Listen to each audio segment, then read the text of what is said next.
Corona virus का कहर भारत में लगातार फैल रहा है। देश में कम्युनिटी ट्रांसमिशन की बात स्वीकार की जा चुकी है। इस बीच एक स्टडी का दावा है कि भारत में अब तक करीब 38 करोड़ लोग इस वायरस से प्रभावित हो चुके हैं और अब देश हर्ड इम्यूनिटी की स्टेज में पहुंच चुका है। इस अध्ययन में कोरोना के 4 तरह की मरीजों की संख्या अनुमानित है। इनमें पहला है संदिग्ध यानी सस्पेक्टेबल, दूसरा बिना लक्षण वाले एसिम्प्टोमेटिक, तीसरे संक्रमित इन्फेक्टेड और चौथे हैं उभर चुके मरीज यानी रिकवर्ड। भारत में कोरोना वायरस को लेकर SAIR यानी susceptible, asymptomatic, infected, recovered model के तहत यह अध्ययन किया गया है।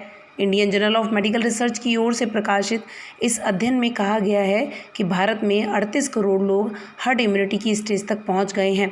Susceptible, asymptomatic, infected, recovered model के मुताबिक भारत में बड़ी जनसंख्या के हिसाब से टेस्टिंग काफ़ी कम हुई है। ऐसे में काफ़ी लोग ऐसे हैं जो बिना लक्षण के कोरोना की चपेट में आए हैं और उन्हें इसका पता भी नहीं चला। स्टडी के मुताबिक भारत में तय समय पर किए गए सख्त लॉकडाउन के कारण कोरोना की रफ्तार कम रही।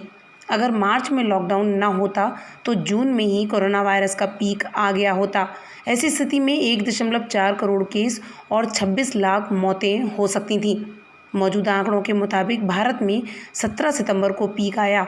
अगर दिल्ली की बात करें तो यहाँ पर दूसरी वेव करीब एक हफ्ते पहले आ गई थी, बल्कि पहली वेव 20% तक तेज़ थी और दूसरी 10% तक तेज़ थी। दिल्ली का ही सीरो सर्वे करीब 24% लोगों को कोरोना से संक्रमित बता चुका है।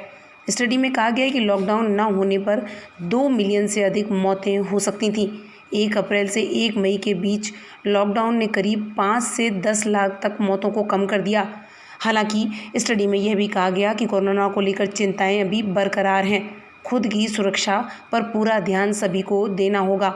स्टडी में यह भी कहा गया कि देश में कोरोना महामारी का बिल्कुल भी सटीक डाटा उपलब्ध नहीं है, जिससे कि आगे की कोई रिसर्च की जा सके।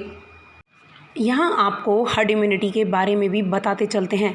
हर्ड इम्यूनिटी क्या है, यह समझना बेहद ज़रूरी है। अगर कोई संक्रामक बीमारी फैली है तो हर्ड इम्यूनिटी वो अवस्था होती है जब आबादी का एक निश्चित हिस्सा उस बीमारी के प्रति इम्यून हो जाता है, यानी बाकी आबादी में वायरस नहीं फैलता।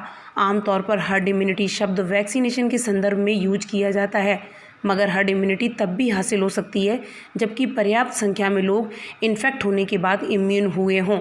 कोरोना से हर्ड इम्यूनिटी का दरअसल यही मतलब है। इसके मुताबिक अगर एक निश्चित आबादी इम्यून हो जाए तो वो लोग किसी और को इन्फेक्ट नहीं कर पाएंगे।